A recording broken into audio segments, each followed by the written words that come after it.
नमस्कार दोस्तों, आपका स्वागत है आपके अपने YouTube चैनल पर। दोस्तों, हम आप लेकर आए हैं एक और नई वीडियो के साथ एक और नई जानकारी। तो दोस्तों, जैसा कि आप यहां पे देख रहे हैं, इस जो वीडियो की सीरीज है इसमें हम कंप्यूटर के महत्वपूर्ण क्वेश्चन लेकर आए हैं। जो ये क्वेश्चन है वो आरबीएससी की जो कक्षा 9 की बुक है उसके यूनिट फर्स्ट और सेकंड के क्वेश्चन है, ऑब्जेक्टिव क्वेश्चन है। उसके साथ कुछ इंपॉर्टेंट अन्य जो क्वेश्चन हैं उनके बारे में चर्चा करेंगे। जो विद्यार्थी राजस्थान पुलिस की तैयारी कर रहे हैं उनके लिए क्वेश्चन अच्छे साबित हो सकते हैं, क्योंकि जो क्वेश्चन आते हैं ज़्यादातर आरबीएससी पैटर्न अपने जो एनसीईआरटी बुक्स होती हैं उन्हीं पे डिपेंड होते हैं और वहीं से क्वेश्चन बेसिक्स से पूछे जाते हैं।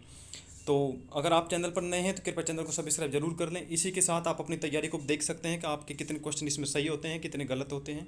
और अगर कोई अन्य किसी प्रकार का डाउट हो तो आप कमेंट में ज़रूर पूछ सकते हैं। तो यहाँ पे हम कंप्यूटर का बेसिक ज्ञान और इनपुट आउटपुट और मेमोरी के प्रश्न हैं उनको करेंगे। कक्षा 9 की जो आरबीएससी की बुक है उसके यहाँ पे कंप्यूटर के महत्वपूर्ण क्वेश्चंस हैं। सबसे पहले महत्वपूर्ण पॉइंट हैं जो कुछ यूनिट के जो लास्ट में दे रखे होते हैं, आप खुद भी पढ़े होंगे, किताबों में देखते थे अपने, वहाँ पर लास्ट में एक समरी होती थी पूरे चैप्टर की। तो यहाँ पे आपको पूरे चैप्टर की एक समरी टाइप मिल जाएगी। उसी के साथ फिर यहाँ पे हम एक ऑब्जेक्टिव क्वेश्चन भी करेंगे इसके।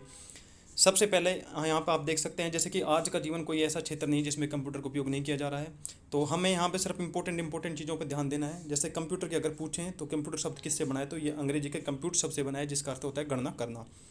कंप्यूटर एक स्वचालित इलेक्ट्रॉनिक मशीन है जिससे हम अपरिष्कृत आंकड़े, यानी कि जो अनवेरीफाइड डाटा होता है या जो कोई एक क्रम में नहीं होता सीरीज, वो हम इनपुट करते हैं और वो हमें फिर अर्थपूर्ण सूचनाओं में परिवर्तित करके हमें आउटपुट के रूप में देता है। तो कई बार ऐसे क्वेश्चन आ जाते हैं जो कंप्यूटर में कच्चे जो डाटा होता है या कच्चा जो रो होता है, मतलब अनवेरीफाइड डाटा जो होता है, उसको क्या कहते हैं, और अगर आउटपुट में ये मिलेगा तो वह हमें किस प्रकार मिलता है, अपरिष्करण या परिष्कृत रूप में मिलता है। कंप्यूटर के प्रयोगों के बारे में कई बार पूछ लेते हैं, इनका प्रयोग कहाँ कहाँ है।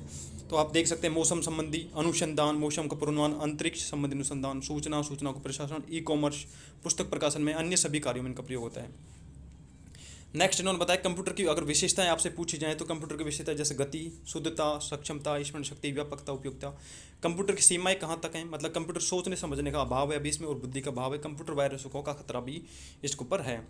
ठीक है, कंप्यूटर के मुख्य जो भाग होते हैं वो कौन कौन से, तो कंप्यूटर के 3 मुख्य भाग होते हैं: सिस्टम यूनिट, इनपुट यूनिट और आउटपुट यूनिट। ठीक है, सीपीयू इसकी फुल फॉर्म कई बार पूछी जाती है। इसकी फुल फॉर्म होती है सेंट्रल प्रोसेसिंग यूनिट। यह कंप्यूटर का दिमाग होता है और इसका मुख्य कार्य प्रोग्रामों को क्रियान्वित करना होता है। तो कई बार पूछते हैं कंप्यूटर का दिमाग क्या होता है या किसके बिना कंप्यूटर कार्य नहीं करता है, तो सीपीयू के बिना कंप्यूटर कार्य नहीं कर सकता और सीपीयू की full form central processing unit होती है।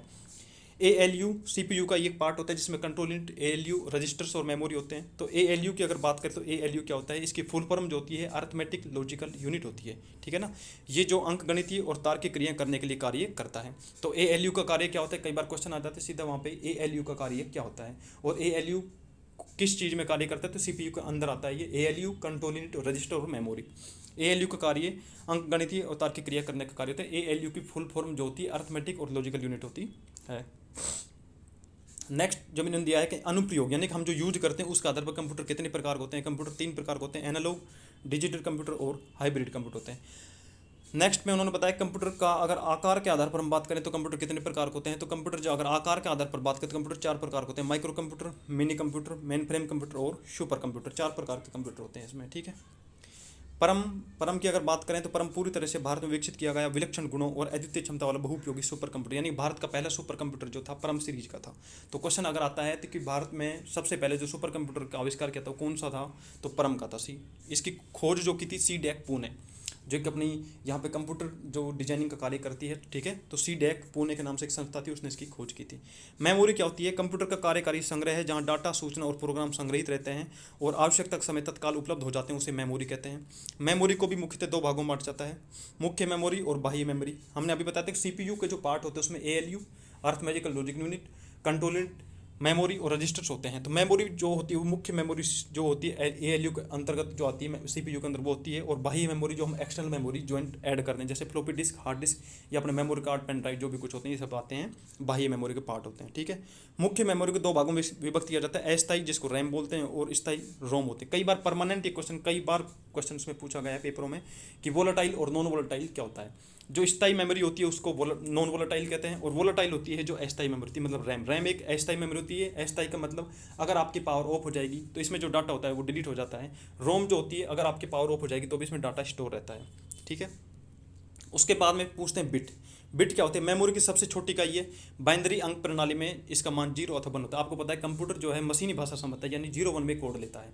तो जो कंप्यूटर की सबसे छोटी इकाई होती है इसको बिट कहते हैं, ठीक है ना। बिट के बाद में फिर बाइट होती है, फिर उसके बाद में केबी, एमबी, जीबी, टेराबाइट, पेटाबाइट, ये सारे जो क्रम मेमोरी में बढ़ते चले जाते हैं, ठीक है। नेक्स्ट उन्होंने बताया कि बाइट, यहाँ पे देखो बिट, 8 बिट के समूह को बाइट कहते हैं। कई बार एक बार क्वेश्चन पूछा जाता है कि 8 बिट के जो समूह होता है इसको तो मतलब 8 बिट के समूह को तो बाइट कहते हैं, ये तो आपको भी पता है। कई बार क्वेश्चन आता है 4 बिट के समूह को क्या कहते हैं, तो 4 बिट के समूह को एक निब्बल कहते हैं, ठीक है ना। अगर 4 बिट की वो पूछ ले तो 4 बिट में एक निब्बल होता है, ये एक मतलब इनकी मेजरमेंट की इकाई होती है मेमोरी की, ठीक है। फिर यहाँ पे कुछ क्वेश्चन दे रखे हैं जो अपने द्विआधारी आधारित प्रणाली होती है, जैसे 1+1 0 होता है। ये आप मतलब जो बेसिक न्यूमेरिकल नंबर्स होते हैं जिनको एक नंबर से दूसरे नंबर में कन्वर्ट किया जाता है, जैसे ऑक्टल नंबर, हेक्साडेसिमल, और ये अपने डेसिमल नंबर्स होते हैं इनका।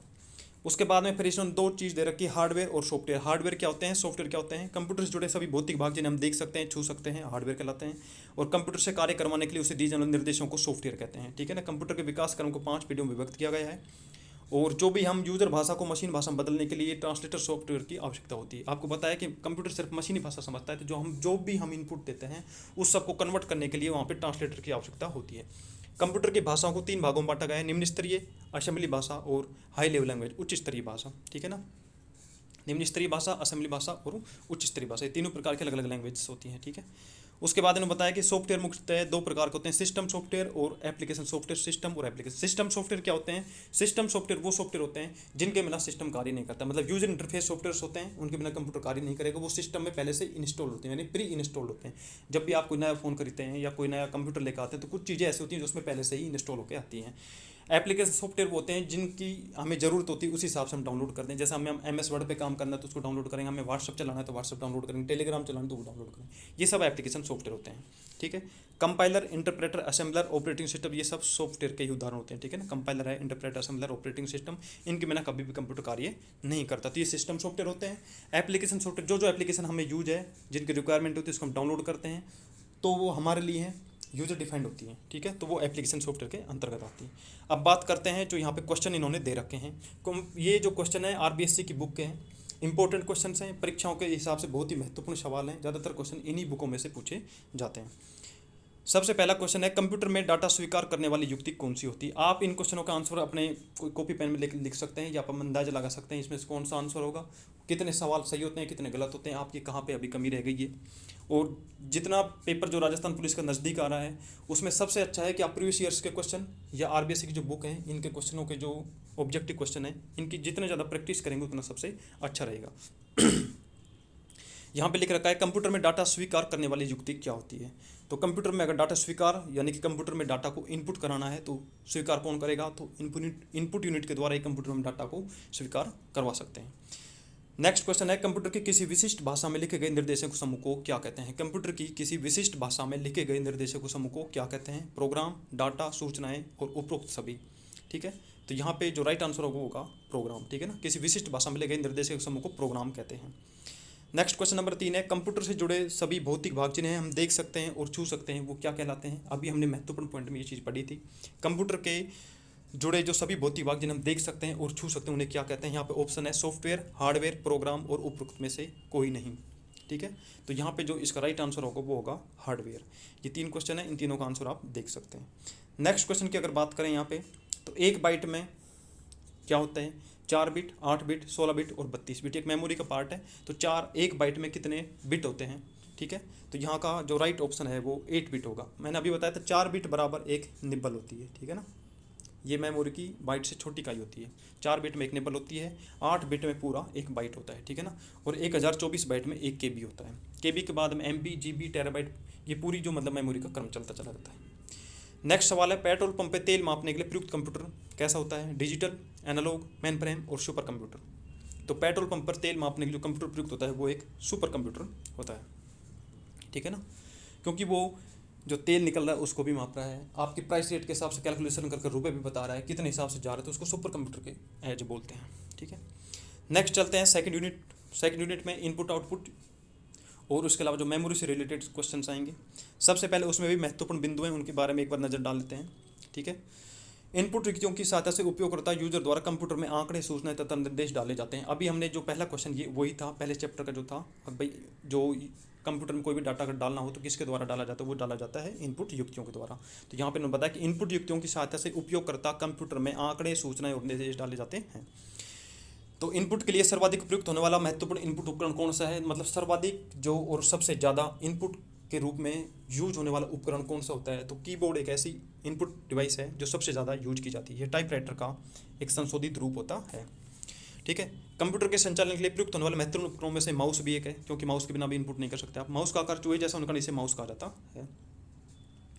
माउस के संचालन को मॉनिटर की स्क्रीन दिखाने के लिए एक तीर स्क्रीन पर चलता है, जिसे माउस पॉइंटर कहते हैं। ठीक है ना, माउस पॉइंटर कहते हैं।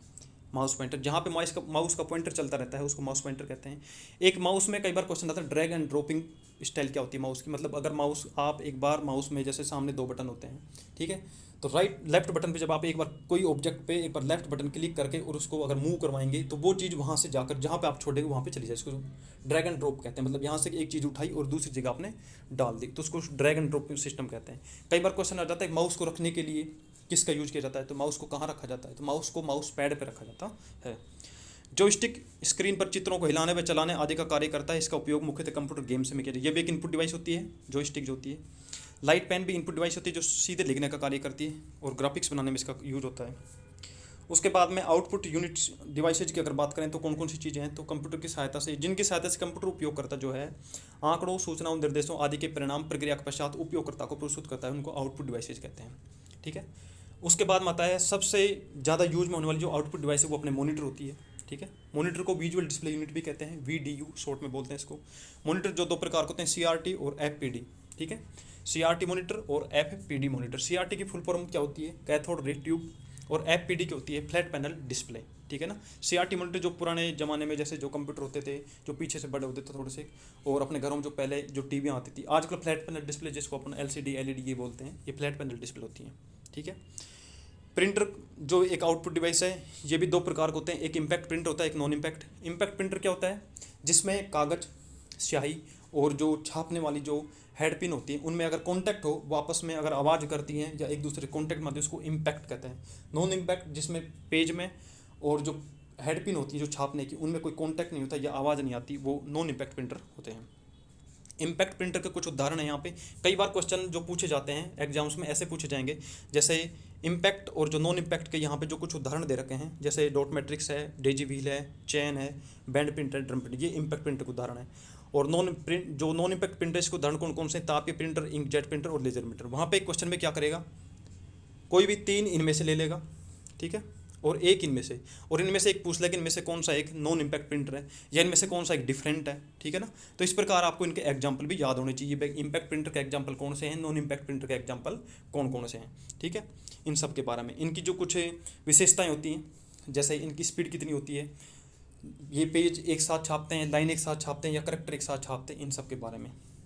ठीक है। और नेक्स्ट की अगर बात करें तो यहाँ पे मेमोरी जो है प्राथमिक संग्रहण युक्तियाँ होती हैं, और चुंबकीय टेप, चुंबकीय डिस्क, hard disk, floppy disk, CD-ROM द्वितीयक संग्रहण स्टोरेज डिवाइस होती हैं। ठीक है ना। मेमोरी, रैम रोम जो होती है प्राथमिक स्टोरेज डिवाइस होती है, और सेकेंडरी स्टोरेज डिवाइस की अगर बात करें तो उसमें चुंबकीय टेप, चुंबकीय डिस्क, हार्ड डिस्क, फ्लॉपी डिस्क, ये CD-ROM ये सब इसमें आते हैं। इसके बाद आते हैं इसके ऑब्जेक्टिव क्वेश्चंस पर। न्यूमेरिक कीपैड का मुख्यतः उपयोग किया जाता है। न्यूमेरिक कीपैड आप समझ गए, मतलब कीबोर्ड जो होता है उसका उपयोग किसके लिए किया जाता है, तो न्यूमेरिक कीबोर्ड का उपयोग किसके लिए किया जाता है, टेक्स्ट प्रोसेसिंग, ग्राफिक्स कार्यों में, बैंकिंग कार्यों में या उक्त सभी में। तो यहाँ पे जो राइट आंसर होगा वो होगा उक्त सभी। आप ग्राफिक्स के लिए भी यूज कर सकते हैं, टेक्स्ट प्रोसेसिंग के लिए और बैंकिंग कार्यों के लिए। नेक्स्ट क्वेश्चन नंबर 2 आता है माउस है। ठीक है। यहाँ पर ऑप्शन है माउस क्या है, कि इनपुट डिवाइस है, आउटपुट है, संग्रहण उपकरण है, और उक्त में से कोई भी नहीं है। तो माउस क्या है, माउस एक इनपुट डिवाइस, राइट आंसर इसका फर्स्ट हो जाएगा। नेक्स्ट क्वेश्चन है टाइप मैट्रिक की दर होती है। अब एक टाइप मैट्रिक क्या होता है, जैसे हम कंप्यूटर पे कई बार टाइप करते हैं कीबोर्ड से, और गलती से एक बार कीबोर्ड पर किसी वर्ड पर अगर अपनी अंगुली रखी रह जाती है या कोई जैसे हाथ रखा रह जाता है कोई वर्ड के ऊपर, तो फिर वो वर्ड लगातार छपता चला जाता है, प्रिंट होता चला जाता है, स्क्रीन पर आप देखेंगे बहुत स्पीड से। तो वो एक टाइप मैट्रिक दर होती है, मतलब अगर आपने किसी भी कीबोर्ड के एक अक्षर के ऊपर 0.5 सेकंड से ज़्यादा टाइम तक कोई कीबोर्ड को अगर आपने ऑब्जेक्ट को रख के रखा है या किसी की को दबा के रखा है तो वो एक टाइम में 10 बार प्रति सेकंड के हिसाब से अक्षर छापती है, तो वो उसको टाइपमेटिक दर कहते हैं। तो इसकी जो स्पीड होती है वो होती है 10 बार प्रति सेकंड, ठीक है। यानी कि अगर कीबोर्ड के ऊपर कोई किसी भी की के ऊपर अगर आप अपने हाथ की अंगुली को 0.5 सेकंड से ज़्यादा समय तक अगर आप रखते हैं तो वो एक टाइपमेटिक स्पीड बन जाती है, यानी कि वो आप प्रति सेकंड के हिसाब से 10 कैरेक्टर स्पीड करेगा। मतलब देखते हैं बड़ी जल्दी वो अक्षर छपते चले जाते हैं, ठीक है। नेक्स्ट क्वेश्चन है, किसी कागज पर प्रिंटर द्वारा छपा हुआ आउटपुट क्या कहलाता है? तो किसी कागज पर प्रिंटर द्वारा छपा हुआ आउटपुट क्या कहलाएगा? ऑप्शन यहाँ पे दे रखे हैं, hard copy, soft copy, microfilm और फ्लॉपी। तो आपको पता है इसका जो आउटपुट होता है वो क्या होता है? हार्ड कॉपी होता है, ठीक है। नेक्स्ट क्वेश्चन है, सीआरटी की आंतरिक सतह पर लेपित क्या रहता है? अभी हमने बताया था कि मॉनिटर दो प्रकार होते हैं, जैसे सीआरटी और एफपीडी, कैथोड रे ट्यूब और फ्लैट पैनल डिस्प्ले जो होता है। तो यहाँ पे ये पूछ रहा है कि सीआरटी की जो आंतरिक सतह है उस पर लेपित जो रहता है वो पदार्थ कौन सा होता है? तो वो पदार्थ होता है फास्फोरस पदार्थ, ठीक है ना। फास्फोरस पदार्थ का लेपन होता है इसके ऊपर। नेक्स्ट क्वेश्चन है, प्रिंटिंग की वह तकनीक जो टाइपराइटर की तकनीक के समान होती है, ठीक है। प्रिंटिंग की वह तकनीक जो टाइपराइटर की तकनीक के समान होती है वो कौन सी होती है, ठीक है ना। तो यहाँ पे ऑप्शन है typematic printing, impact printing, non impact printing और लेजर प्रिंटिंग, ठीक है ना। अब ये बताना है आपको कि प्रिंटिंग की वह तकनीक जो टाइपराइटर की तकनीक के समान हो, मतलब जैसे हम टाइप करते हैं उसी हिसाब से अगर किसी चीज़ में प्रिंटिंग होती है तो वो कौन सी तकनीक होती है? टाइपमेटिक, इम्पैक्ट, नॉन इम्पैक्ट और लेजर प्रिंटिंग। तो इसमें कौन सी आएगी?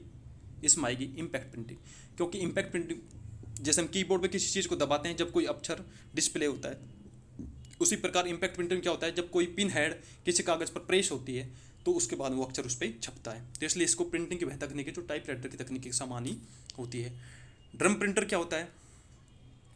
करेक्टर प्रिंट होता है, लाइन प्रिंट होता है, पेज प्रिंट होता है और ग्राफिक्स प्रिंट होता है। मतलब ये वही है, उदाहरण दे दिया और आपसे पूछ लिया किस प्रकार का प्रिंटर है ये।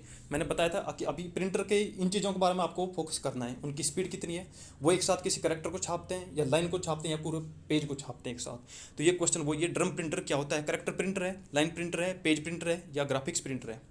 तो ड्रम जो प्रिंटर होता है ये एक करेक्टर प्रिंटर होता है, ठीक है।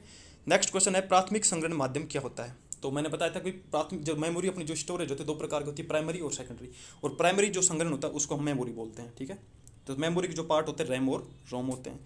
चुंबकीय tape, CD ROM, hard disk के सेकेंडरी स्टोरेज डिवाइस के माध्यम होते हैं, ठीक है ना। सेकेंडरी स्टोरेज जिनको हम हटा सकते हैं, लगा सकते हैं, ठीक है, कहीं पर भी ले जा सकते हैं। प्रकाशीय तकनीकी का प्रयोग होता है, ठीक है ना। प्रकाशीय तकनीकी का प्रयोग किस में होता है? हार्ड डिस्क में, फ्लॉपी डिस्क में, इंकजेट प्रिंटर में या फिर सीडी रोम में। Compact disc read only memory, CD की फुल फॉर्म क्या होती है? Compact disc read only memory, ठीक है। तो ऑप्टिकल, इंग्लिश में इसको ऑप्टिकल टेक्नोलॉजी बोलते हैं, प्रकाशीय तकनीक। इसका प्रयोग किस में होता है? तो इसका उपयोग होता है सीडी रोम में, ठीक है। और नेक्स्ट क्वेश्चन है, लास्ट क्वेश्चन है, माइक्रोफ्लोपी की सामान्य संग्रहण क्षमता कितनी होती है? माइक्रोफ्लोपी की सामान्य संग्रहण क्षमता कितनी होती है, ठीक है। तो माइक्रोफ्लोपी की जो सामान्य संग्रहण क्षमता कितनी रहेगी? 1.2 MB, 650 MB, 1.44 MB, 2.8 MB। तो इसका जो राइट आंसर होगा वो होगा 1.44 MB, ठीक है। तो दोस्तों इस प्रकार मैंने कुछ फर्स्ट यूनिट और सेकंड यूनिट के क्वेश्चंस हैं, कुछ इंपॉर्टेंट पॉइंट्स थे, ये आपकी परीक्षाओं के लिए महत्वपूर्ण साबित होंगे, ठीक है। और आप अपनी तैयारी में अगर इन चीज़ों को और ढंग से प्रैक्टिस करते हैं तो ये आपके लिए बहुत ही लाभदायक होंगे। और फिर भी अगर आपको कोई कन्फ्यूजन हो तो आप हमें कमेंट करके ज़रूर पूछ सकते हैं। और अगर वीडियो पसंद आए तो इसको लाइक करें, अपने दोस्तों के साथ भी शेयर करें और ये वीडियो कैसी लगे ज़रूर कमेंट करके बताएं। धन्यवाद दोस्तों, thank you, all the best, good bye.